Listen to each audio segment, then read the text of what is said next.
Hello दोस्तों, नमस्कार। हाड़ा weights club में आपका एक बार फिर से स्वागत है।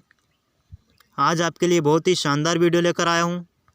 आज हम बात करेंगे बकरियों के बुखार की, यानी बकरियों का टेम्परेचर कितना रहता है, बकरियों के बुखार में कौन कौन से इंजेक्शन उपयोग में लिए जाते हैं और उनको कौन सी दवाई दी जाती है। इन सब के बारे में हम चर्चा करेंगे। आइए वीडियो शुरू करते हैं। साथियों, हम बकरी का तापमान ज्ञात करने के लिए थर्मामीटर का उपयोग करते हैं, क्योंकि थर्मामीटर से ही हमें पता चलता है कि बकरी को कितना बुखार है। क्योंकि बकरी का तापमान 102 रहता ही रहता है। अन्य पशुओं की अपेक्षा बकरी का तापमान ज़्यादा रहता है। हम थर्मामीटर को बकरी के गुदाद्वार में 1 मिनट के लिए रखते हैं। 1 मिनट के बाद हमें पता चल जाता है कि बकरी को कितना बुखार है।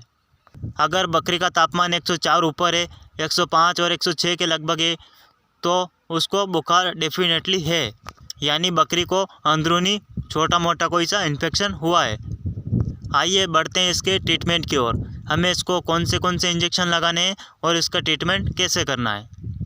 साथियों, बकरी का बुखार उतारने के लिए सबसे अच्छा इंजेक्शन है मेलोनेक्स प्लस, जो मेलोक्सिकैम एंड पैरासीटामोल फार्मूले से आता है।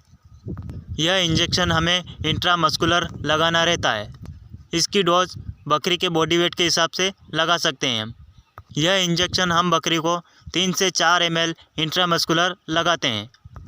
अगर बकरी ग्याबिन है तो हम मेलोनेक्स प्लस ही लगाएंगे, और अगर बकरी ग्याबिन नहीं है तो हम उसको निमोस्लाइड एंड पैरासीटामोल भी लगा सकते हैं। इसे भी हम इंट्रामस्कुलर ही लगाते हैं। इसकी डोज भी 3 से 4 ml तक लगा सकते हैं। साथियों, बकरी का टेम्परेचर कम करने के लिए हमें एक एंटीबायोटिक भी लगाना ज़रूरी है। हम बकरी को एक एंटीबायोटिक इंजेक्शन 20 लाख यूनिट से आता है, जो पेनिसिलिन ग्रुप का है, वह एक इसको लगाएंगे, जो पाउडर फॉर्म में आता है। साथियों, आप चाहे तो मोनोसेप 1 ग्राम भी लगा सकते हैं, जो सेप्ट्रिक्सन 1 ग्राम आता है। उस इंजेक्शन का भी उपयोग आप कर सकते हैं। और आप लगाना चाहे तो इनरोफ्लॉक्सासिन भी आप 3 ml इंट्रामस्कुलर लगा सकते हैं। बकरी के बुखार में ऑक्सीटेट्रासाइक्लिन एंटीबायोटिक इंजेक्शन का बहुत अच्छा रिजल्ट आता है, लेकिन हमने यहाँ उसको इग्नोर किया है क्योंकि वह बहुत जलन करता है। इसलिए हमने इसको ऑक्सीटेट्रासाइक्लिन नहीं लगाया है। आप चाहे तो लगा भी सकते हैं। और उसको अगर लगाना पड़ गया आपको, अगर आपके पास दूसरा कोई सा एंटीबायोटिक नहीं है, तो आप उसको सीधा IV लगा सकते हैं।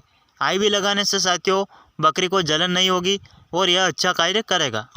दोस्तों, आप भली भांति जानते हैं कि हम जहाँ एंटीबायोटिक इंजेक्शन का उपयोग करते हैं, वहाँ पर हमें एक एंटी एलर्जिक इंजेक्शन भी लगाना ज़रूरी रहता है, जिसे हम CPM बोलते हैं, क्लोरफिलेनमाइन मैलेट। हम इस बकरी को CPM भी लगाएंगे 2 से 3 ml इंट्रामस्कुलर। CPM इंजेक्शन लगाने के बाद हम बकरी को अगला इंजेक्शन लगाएंगे, जिसे हम बोलते हैं बेलामिल।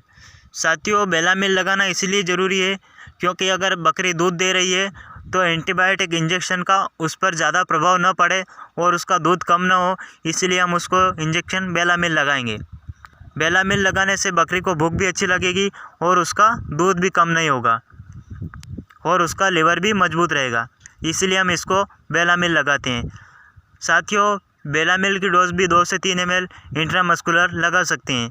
कहीं किसी प्रकार की कोई दिक्कत नहीं आती है। साथियों, अगर आपको लग रहा है कि बकरी ज़्यादा दिन से बीमार है और उसकी स्थिति ज़्यादा ख़राब है, वह ज़्यादा कमज़ोर हो रही है और उसको ज़्यादा बुखार है, तो आप उसको IV फ्लूइड भी लगा सकते हैं। आप उसको DNS भी लगा सकते हैं, इंट्राविनस। आप उसको DNS 1 लीटर तक लगा सकते हैं।